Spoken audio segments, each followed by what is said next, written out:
Of course, the one thing you fear about reaching out is the rejection.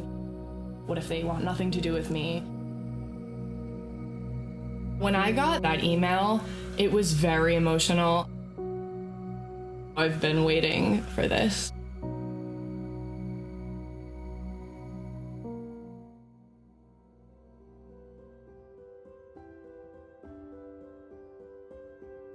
My name is Samantha Stone.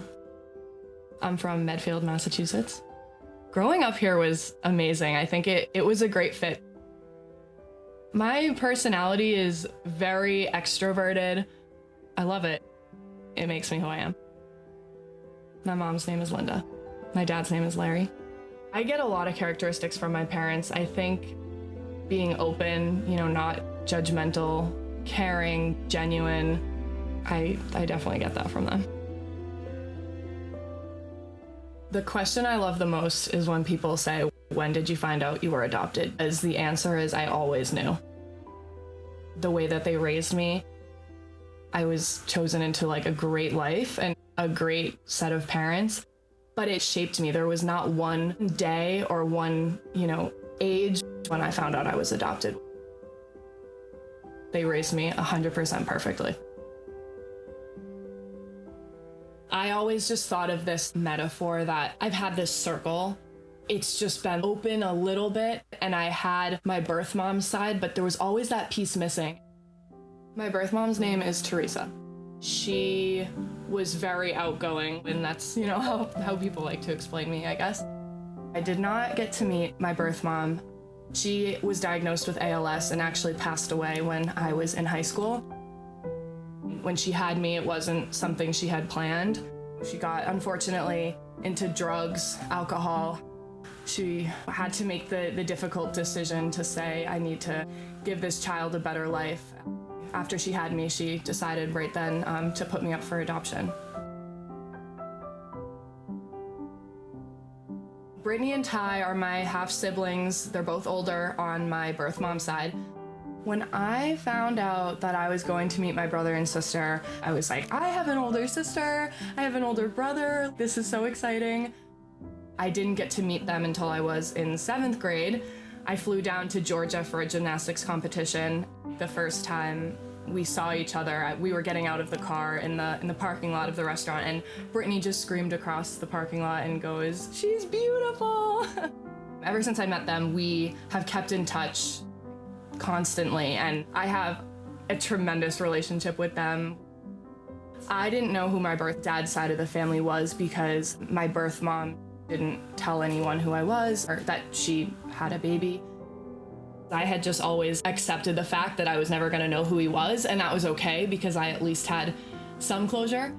When I started getting really close with Ty, he was like, "Let's find who your birth dad is. Let's find him. Let's find him." I had done 23andMe just to see what my heritage was.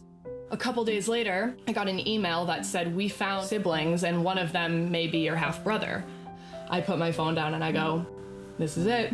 This is when I'm gonna find out who my birth father is. I was told to ask you if you wouldn't mind going to check your messages on that 23andMe. So I logged on, I found this kid named Nick. So I sent him a message saying hey, this is my name and this is my story. He saw the messages from me, and at first it was pretty standoffish, thinking, no, my dad would have told me if he had another child out there. For people that are adopted, the one thing you fear about reaching out is the rejection. What if they want nothing to do with me? I had to reach out so I could tell myself I at least tried. But I think we share the same birth father. I was on 23andMe one day and just refreshed the page, and I saw a name come up that said, "Your birth father is TJ Lloyd." Before I talked to TJ for the first time, I was having these feelings that I couldn't put to words, and when I tried, people didn't really understand it. Nick, his sister, Bree, and their other brother, Chris, all reached out to me. They were like, "Listen, just know, no matter what happens, we already consider you family." They kind of put perspective into what his character was like. And so I was able to know that, and it was confirmed when we spoke on the phone. He was just ecstatic. It was really heartwarming that he was so excited.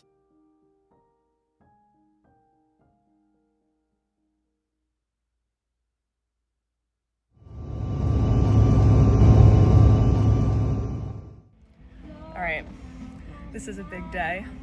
I never thought this day would come, truly. On the way to Alabama.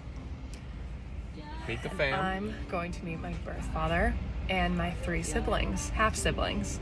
I remember literally around Thanksgiving time thinking, I just have to accept the fact that I'm never gonna know who he is, and that's okay.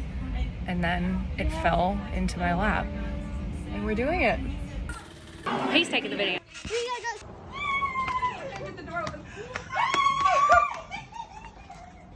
This is really happening? Oh my god. Oh my god. When I met TJ, he did confirm that he doesn't remember who Teresa is. I sent him a couple photos that I had of my birth mom, and he was like, something's ringing a bell, but I just can't put my finger on it. I don't remember who she is. They'd never had a relationship, and I think that's another reason that led to my being put up for adoption. My 3 half siblings on my birth dad's side, they're all so friendly and kind. Chris actually is married and has 2 kids, so I got to meet them too. So I'm an aunt of 5 now. My family tree is completed. Think about how many people there are in the world. How would I be able to find this one man?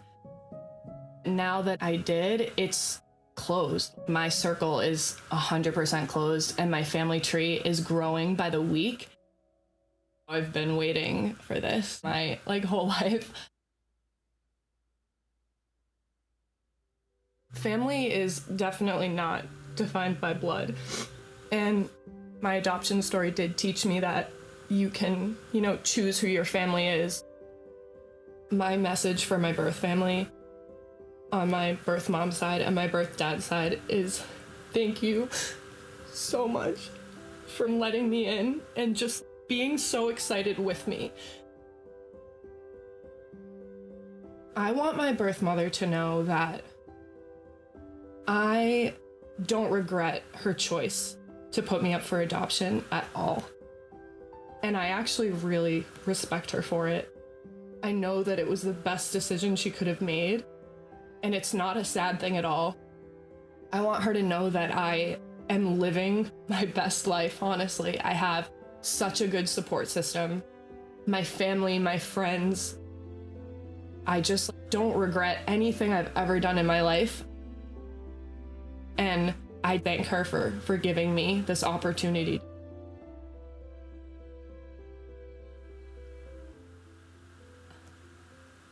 I think that's it.